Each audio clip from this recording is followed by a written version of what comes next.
Abrir a Bíblia em Efésios, capítulo 2. Eu vou ler aqui para começar os versículos de 4 até o 10.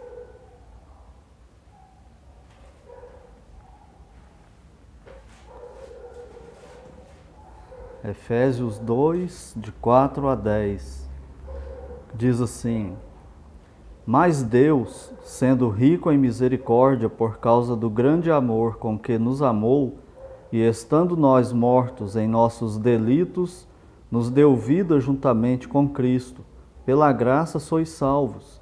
E juntamente com Ele, nos ressuscitou e nos fez assentar nos lugares celestiais em Cristo Jesus, para mostrar, nos séculos vindouros, a suprema riqueza da sua graça, em bondade para conosco em Cristo Jesus. Porque pela graça sois salvos, mediante a fé. E isto não vem de vós, é dom de Deus, não de obras, para que ninguém se glorie. Pois somos feitura dele, criados em Cristo Jesus para boas obras, as quais Deus de antemão preparou para que andássemos nelas. Oremos. Senhor nosso Deus, no nome de Cristo, mais uma vez entramos em Tua presença santa em oração neste dia, agradecidos ao Senhor por Ele e por mais este culto. Pedimos que o Senhor seja conosco, nos ilumine com Teu Espírito Santo agora, enquanto meditaremos na Tua palavra. Amém. Abra o nosso entendimento, nos anime, nos motive, nos alimente um pouco mais com Tua palavra nesta noite. Amém. Mas use-a, Senhor, para a Tua honra e para a Tua glória e para o nosso bem espiritual. Pois no nome do Senhor Jesus Cristo é que oramos, agradecidos. Amém. Amém. A graça e a misericórdia de Deus na salvação dos pecadores. No versículo 4, fala da misericórdia de Deus. E no versículo 8, fala da graça. Então, eu quero destacar hoje à noite esses dois atributos de Deus agindo em nosso favor na salvação. E para isso eu quero ler lá no livro de Gênesis, lá no começo, para mostrar essa graça de Deus, como que ela é de fato uma realidade na nossa vida. Gênesis capítulo 2. Gênesis 2, versículo 17. É Deus dizendo para o homem, né? Mas da árvore do conhecimento do bem e do mal não comerás, porque no dia em que dela comeres, certamente morrerás. Então aqui nós conhecemos bem a história, mas nunca é demais repetir também. O que Deus está fazendo aqui, Ele está dando a ordem para Adão, representando toda a humanidade, com relação ao pecado. E Ele faz um decreto, né? No dia que pecar, você morre. Então, qual foi a pena que Deus colocou para o homem quando ele pecasse? A pena de morte. Significa que cada vez que o ser humano peca, ele merece morrer. É isso que significa esse texto. E aqui começa a revelação de Deus da graça dele. Adão come do fruto, do conhecimento do bem e do mal, peca contra Deus, não peca? Por que Deus não executa o juízo como ele disse no versículo 17? Imediatamente na hora que Adão pecou. Por causa dos dois atributos que ele está usando no plano redentivo dele. Graça e misericórdia. O que é misericórdia? É quando Deus não aplica ao pecador a pena que ele merece. Ele disse, né, ele decretou que o salário do pecado que seria a morte. Quando pecar, você morre. Adão peca e Deus não mata ele imediatamente. Então isso é a misericórdia de Deus. E Deus vai prover para ele um Salvador. No capítulo 3, no versículo 6 em diante, mostra a queda do homem. E lá no final mostra Deus falando para Adão, revelando para Adão a vinda do Salvador. Então olha só a graça e a misericórdia de Deus operando na salvação do pecador. O salário do pecado é a morte. No dia que pecar, você morre. O homem peca e Deus adia o juízo. Não dá para ele, não aplica ali na hora a morte. Misericórdia. E quando Deus provê a salvação, revela, né, porque isso aí não foi feito lá na hora que Adão pecou, Deus não planejou isso na hora da queda, isso foi antes da fundação do mundo, como Hebreus 13:20 fala, né, o sangue da eterna aliança.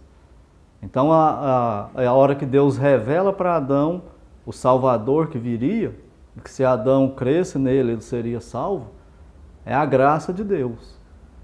O homem merecia o inferno, a separação, a morte, e Deus então oferece para ele a salvação, uma coisa que ele não merecia. A misericórdia, Deus não lança o homem no inferno imediatamente na hora que ele peca. E a graça, Deus ainda provê a salvação para o pecador.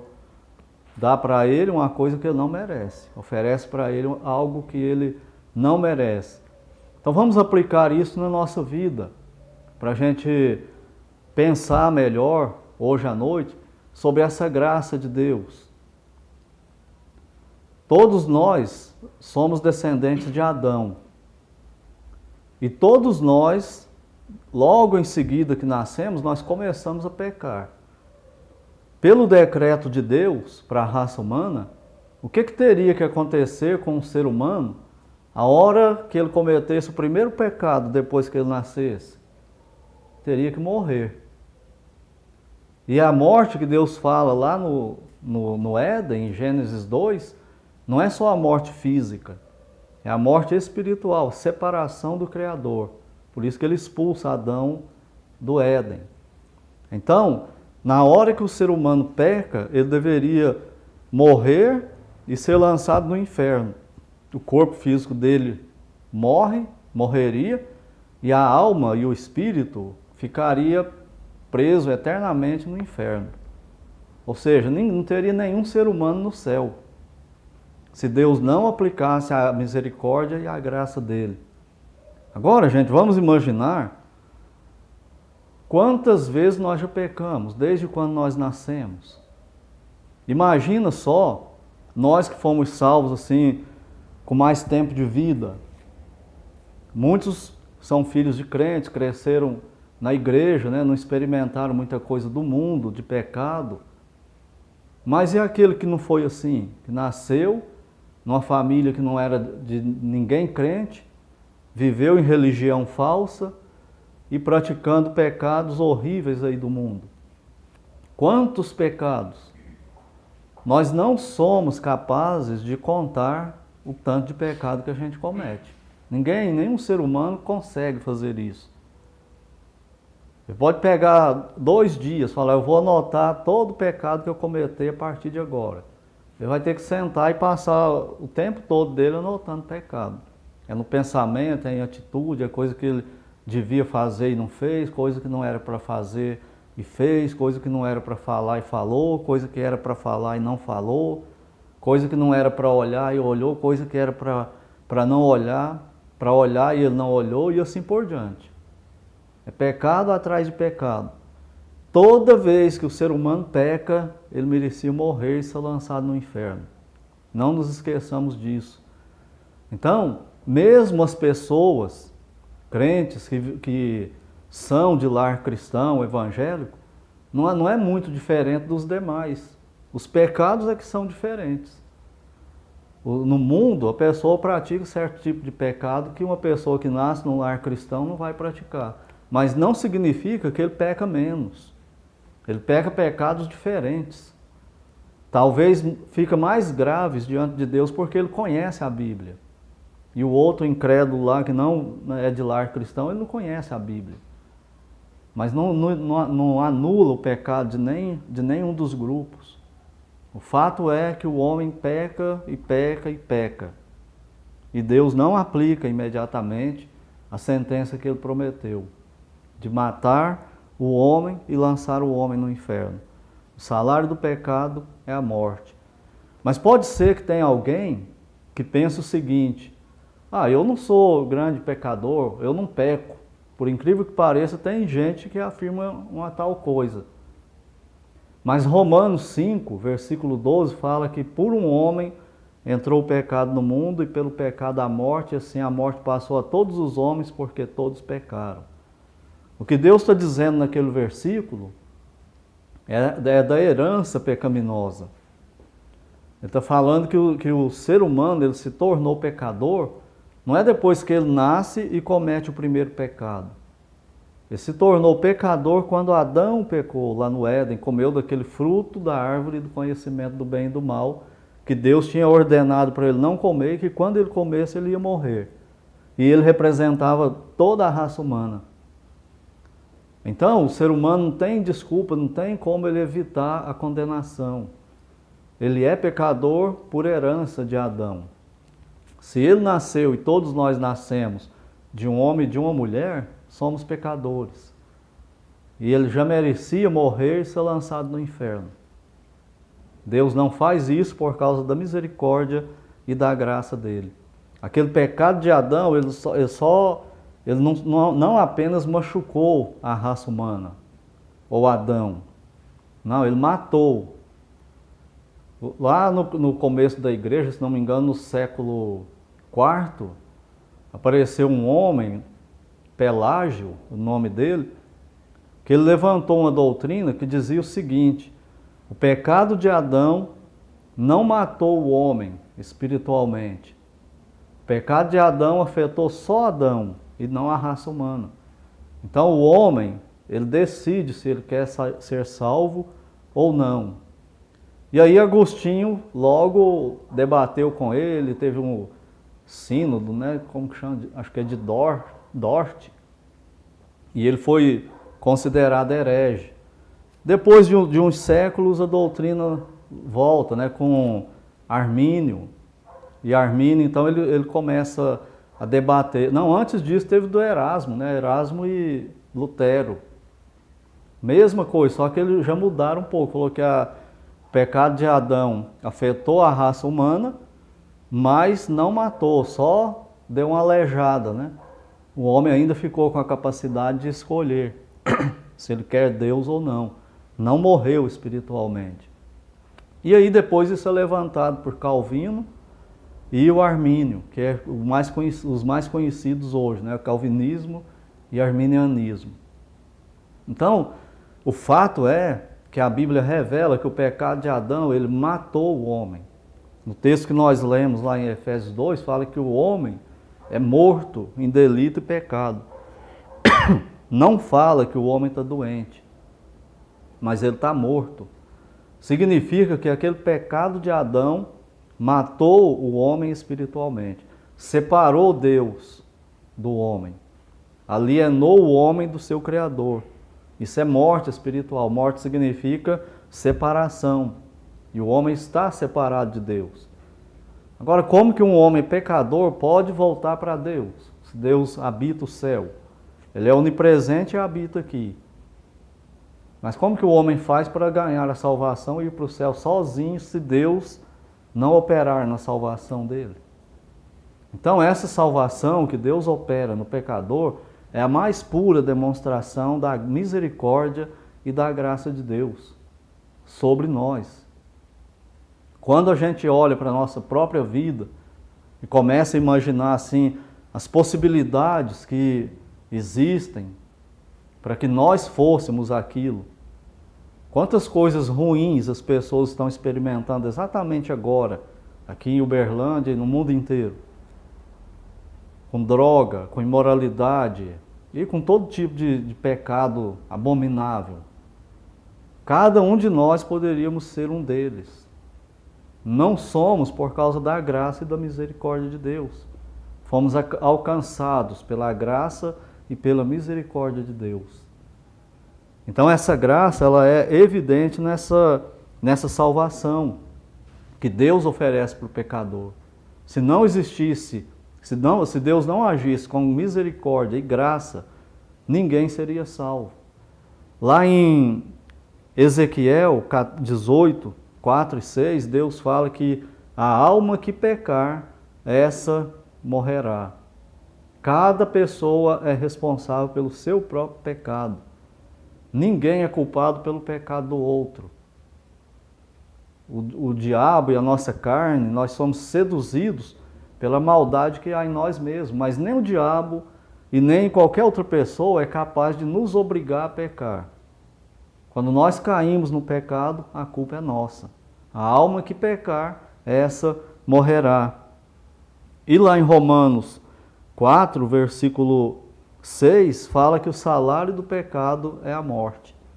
Imagina então, desde o dia que a gente nasceu até o dia da salvação, quantos pecados Deus perdoou, quantas vezes nós tínhamos que ter morrido, merecíamos ter morrido e sido lançados no inferno. Quantas vezes? Nós, como eu falei, nós não conseguimos calcular isso. São tantas vezes que nós perdemos a conta. E queremos esquecer, não é, desses pecados. Ninguém gosta de ficar remoendo pecado do passado. Então, além de não me matar por causa dos meus pecados, sabe o que Deus ainda fez? Por graça, misericórdia, aí entra um outro atributo de Deus, amor. Sabe o que Ele fez por mim?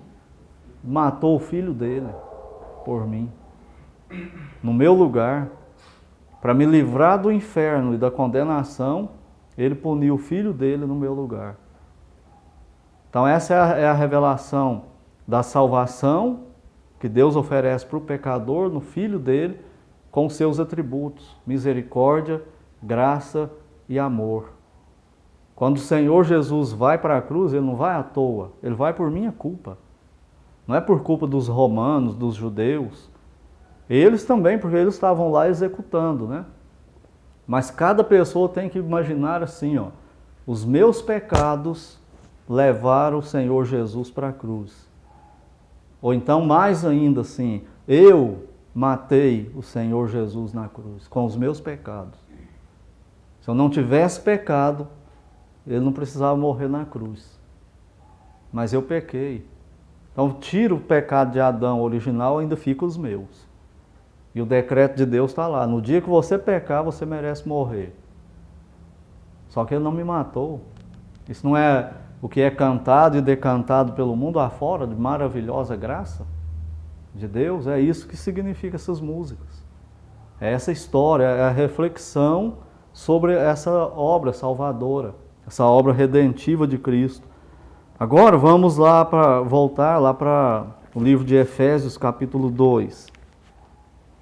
Efésios, capítulo 2. No versículo 8, diz assim: pela graça sois salvos, mediante a fé. Significa que a nossa fé, ela é o canal que nos liga a essa graça de Deus. Pela graça sois salvos, mediante a fé. O meio é a fé. E a fé bíblica é o crer na palavra de Deus, naquilo que Deus está falando. Quando o Senhor Jesus Cristo fala assim: eu sou o caminho e a verdade e a vida, ninguém vem ao Pai senão por mim, Ele está falando que Ele é o Salvador. Isso é a palavra de Deus. E quando o pecador acredita nessa palavra de Deus, isso é fé. E é essa fé que leva ele à graça de Deus, que torna ele o alvo, né, da graça, da misericórdia e do amor de Deus. Não fica parecendo que é o pecador que resolve a questão? Mas Hebreus revela para nós que não. Olhando para Jesus, o que diz mais? Autor e consumador da fé. Ele é que dá essa fé. Então tudo isso opera junto. A soberania de Deus, a graça de Deus, a misericórdia de Deus, o amor de Deus e a responsabilidade do homem. A hora que o homem fala, eu quero, o Espírito Santo já operou na vontade dele. Abriu os horizontes espirituais para que ele visse a Cristo e se enxergasse também condenado. E quando o Espírito faz isso com o pecador, ele não tem como ele não ir a Cristo. É claro que ele vai a Cristo. Então é através da fé, desse acreditar no que a palavra de Deus nos revela. E diz assim, continuando o versículo 8: e isto não vem de vós, é dom de Deus. Isso aí, isto, está falando do quê? Do que acabou de ser dito antes. Pela graça sois salvos mediante a fé. E isto, a graça e a fé, não vem de vós, é dom de Deus. Por isso nós crentes devemos o tempo todo adorar e servir ao Senhor com alegria. Focar nele, porque se a gente focar em outra coisa ou em outra pessoa, foi embora a nossa alegria, foi embora o nosso fervor, a nossa motivação. Por isso que nós não podemos nos esquecer de nos concentrarmos nele, olhar para ele, na cruz e ressurreto. Ah, ele fez isso por mim. Então é por isso que eu vou servir a ele independentemente de qualquer coisa ou de qualquer outra pessoa. E no versículo 9 fala assim: não de obras para que ninguém se glorie. O propósito de Deus fazer tudo isso por nós e não deixar mérito para o homem é para que ninguém nunca chegue no céu e fale que vai estar lá por causa de si mesmo. Eu estou aqui porque eu aceitei Cristo, eu estou aqui porque eu quis o céu, eu estou aqui porque eu quis ser salvo. É tudo por causa de Deus, é tudo por graça e misericórdia de Deus. E por isso que nós vamos tributar louvores a Ele eternamente, para sempre. Aqui na terra e depois isso continua lá no céu. Então essa é a graça e a misericórdia de Deus na salvação dos pecadores. E é isso que nós crentes precisamos anunciar para o perdido. Não é anunciar para ele um Cristo fraco, um Cristo meio mendigo, que passa de casa em casa, né, como eles gostam de ilustrar, batendo no coração e pedindo para entrar. É o contrário. O Senhor Jesus Cristo é Deus. Ele é o Criador do universo, Ele não precisa de nada nem de ninguém. É o pecador que precisa correr para Ele como um mendigo e pedir para Ele ser aceito. Senhor, me aceita, me perdoa, me salva, me dá arrependimento. E se arrepender dos pecados e correr para Cristo. É o contrário. É Cristo que estende a mão. Não é o pecador que estende a mão para Cristo. É o Espírito Santo que abre a porta da fé no coração do incrédulo. Não é o incrédulo que abre a porta do coração para Cristo entrar. A Bíblia ensina o contrário. Se a pessoa não entender desse jeito, ele nunca vai valorizar corretamente a graça e a misericórdia e o amor de Deus na salvação dele. Ele sempre vai ter uma ponta de soberba por causa disso. Porque ele fez, ele decidiu, ele escolheu. E quando ele contempla a Bíblia, do jeito que a Bíblia foi revelada para nós, ele vê o contrário. E aí ele se prostra. Como é cantado naquele hino, né? Como agradecer ao Senhor que por mim morreu. E a letra vai falando, chega no coro, ele grita: a Deus seja a glória. É por causa disso, ele não fez nada. Foi Deus que veio e o pegou do lamaçal do pecado, morto em delito e pecado, separado de Deus, inimigo de Deus, não gostava de Deus, e Deus vem graciosamente e conquista esse coração. Com amor eterno eu te amei, e com benignidade eu te atraí. Leva ele a Cristo, o Espírito Santo regenera, Cristo salva, perdoa, justifica, declara justo e apresenta ao Pai. E é assim que nós vamos ficar, é assim que nós estamos agora e vamos permanecer eternamente. Então, que Deus nos ajude, Deus nos abençoe a jamais nos esquecermos dessa graça salvadora. E qualquer pecador em qualquer lugar do mundo que se render a Cristo nessa condição, Cristo salva ele. Ele diz: vinde a mim todos que estáis cansados e sobrecarregados, e eu vos aliviarei. Ele disse: ninguém vem ao Pai, ninguém vem a mim se pelo Pai não for concedido. graça e misericórdia. Todo e qualquer pecador no mundo que vai a Cristo é porque o Pai deu aquela pessoa para Cristo. Se ele não fizer isso, ninguém vai. Sem o Espírito Santo, ninguém se converte sozinho. É a Trindade operando, o Pai, o Filho e o Espírito Santo operando na salvação do pecador. Com misericórdia, com graça e com amor indescritível. Quem de nós mataria o filho no lugar do inimigo, para salvar um inimigo da morte?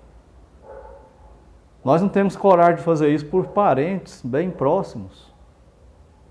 Já imaginou um pai ter que decidir entre dois filhos, qual dos dois que ele vai salvar? E deixar o outro um morrer para salvar o outro? Ninguém queria estar na pele de um pai ou de uma mãe assim, não é? Para salvar um irmão. Agora imagina para salvar um crápula que não vale nada e que ainda é inimigo. Só faz o mal. Foi o que Deus fez por mim e por você na pessoa do Filho dele.